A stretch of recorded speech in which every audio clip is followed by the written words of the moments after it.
Hey everyone, I'm Dr. TJ Rinaldi. This week what I wanted to touch on a little bit are all of the different people that actually take aspirin chronically. Um, there are some of us that know others, or maybe it's happened to you that you have experienced cardiovascular disease or some sort of cardiac event that happened that was adverse, and the health professionals told you at that time, well, we need to have you take like a half an aspirin or a low dose of aspirin from here on out in order to have your blood thin so that your cardiovascular system doesn't have to work so hard, so that your heart doesn't have to work so hard to pump that, right? Well, when you're talking emergency, that definitely makes sense, doesn't it? If your heart is weak, which, by the way, one of the most important muscles in your body, if not the most important muscle in your body, it shouldn't be weak. But if it is at that time, what they're telling you makes sense because you have to save yourself from some sort of critical or emergency event, right? But in the long term, think about this.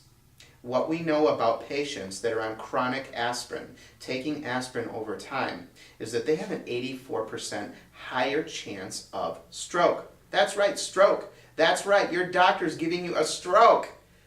Listen, we all mean well. All the health professionals mean well. But what's happening here is this. Think about it scientifically. An aspirin is meant to thin the blood, right? It sounds like a good thing if the heart has to work less, but what does the blood do? It carries nutrition to the body. And what's the most important nutrient to any cell in your body? It's oxygen. And that's exactly what red blood cells carry, is oxygen. Now, let's define a stroke. If you go to Dorland's Medical Dictionary, they define a stroke as lack of oxygen to the brain for a certain period of time. Well, think about this. If you have less blood coming up into the brain because it's thinner, it's carrying less oxygen, and therefore the brain is becoming deprived. In other words, you are choking off your brain of what it needs to live. You are creating a stroke.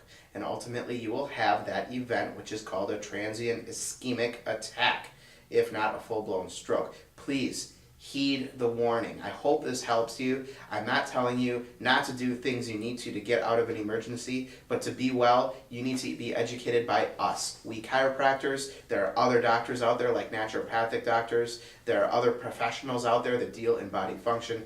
Please consult us. We are the doctors that help you make it to 80, loving every single day. If you like these pieces of information that we've been giving, please subscribe to our newsletter. There's a link right down below on this YouTube channel. Also, I invite you to our Facebook page, as well as our website. Just oodles of information there.